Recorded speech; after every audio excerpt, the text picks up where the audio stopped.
Mahilig ka ba kumain ng mga frozen na produkto? Dami, puro hotdog. Hotdog, puro hotdog, oh. Plato, hotdog, oh. Ganun mo, hindi mo na... Alam mo, pag inalis yan sa plastic, pag inalis na sa plastic, chip of sap, Hindi mo na alam hindi mo na na alam kung galing kung saan. galing saan. Mga peking frozen goods na galing sa China. Mga peke pala. Sa bayan. Baka kain ba natin ito sa mga taga Maynila? Ang lusog. Pag pinalitan ng plastic, Mayor, hindi mo na mapagkakamalan. Ano? Hindi tayo sigurado dyan. Grabe to, kayo na ang humusga. Tigilan nyo na ho yan. Huwag nyo dadali sa Maynila yan. Hindi ko kayo papayagan na sirain na sikmura ng mga kababayan. Ching-chung chay yata. Ayun, waying. Waying. Waying. Waying. Ha? Waying. Waying. Waying. Waying. Oh, kasuhan nyo yung ano ha, yung may-ari ng building. O lahat no, saka yung may-ari nito. Ha? Huwag na hindi kasuhan yung mga yan. Katulad ng ginawa nyo nakaraan, di ba? Kinasuhan nyo. Oh, kasuhan nyo ulit. Total, mayaman sila eh. Kumuha sila ng abogado nila. Hindi ko pwede yan. Yung hotdog. Ano yung mga hotdog? Ito, bachoy. Dami, puro hotdog. Hotdog, puro hotdog. Oh. Plato, hotdog. Oh. Ganun mo, hindi mo na... Alam mo, pag inalis yan sa plastic, pag inalis na sa plastic, chip of sap, Hindi mo na alam hindi mo na na alam kung galing kung saan. galing saan.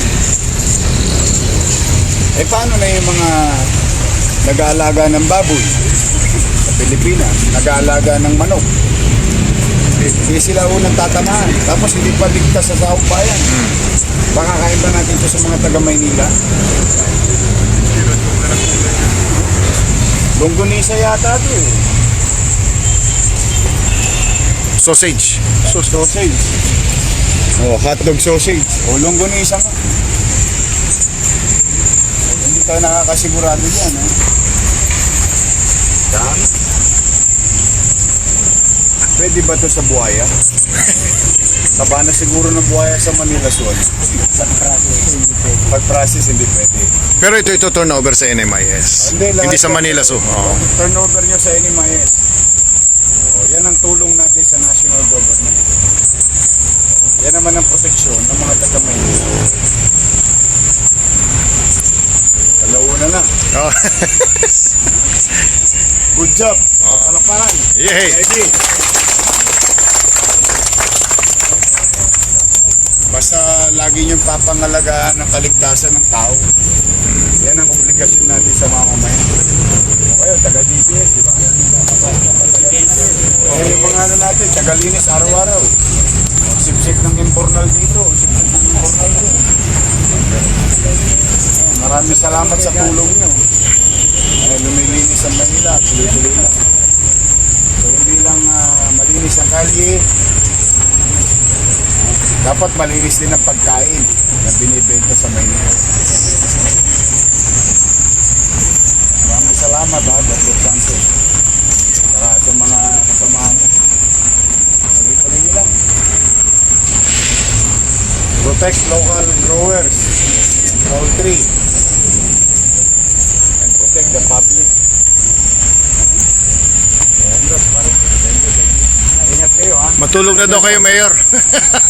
Dito na to, bukas i-friend na lang ako sa Department of Agriculture. Ano? Ikaw nang bahala. Oh, isa to. Tapos kasuhan yung mga palipan mo. Oo.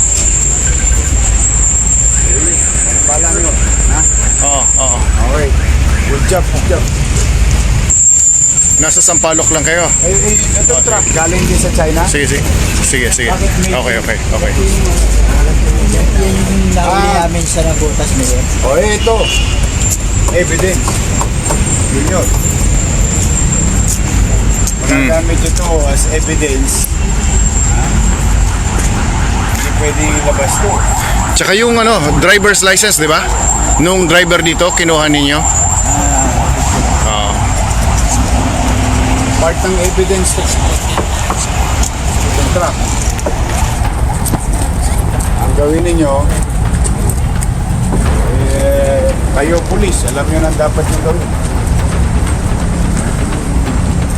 Eto.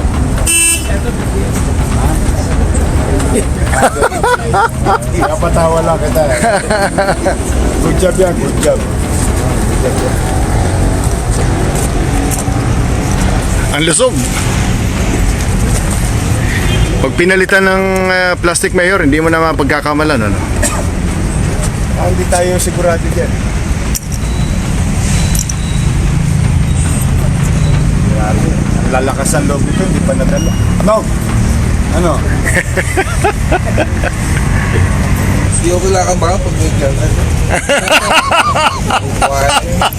Yan ang sagot.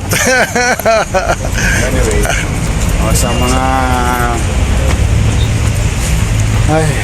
ilang beses pa tayo mananawagan. Tigilan nyo na ho yan. Huwag nyo dadali sa Maynila yan. Hindi ko kayo papayagan na sirain ang sikmura ng mga kababayan namin. Sa maliit naming kaparaanan, pananatilihin natin laging ligtas ang mga kinakain ng tao. Kaya tumigil na po kayo. Kaya huwag niyong dadali niya sa Maynila.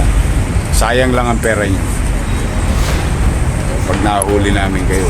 Ngayon, hindi lang namin kinukumpis kaya, kinakasuhan pa. May gobyerno na po ang Maynila. At hindi kami basta-basta natutulog. Mabigyan lang namin ng kapanatagan ng mga tao dito sa lungsod. Huwag kayo magbabaka sakali.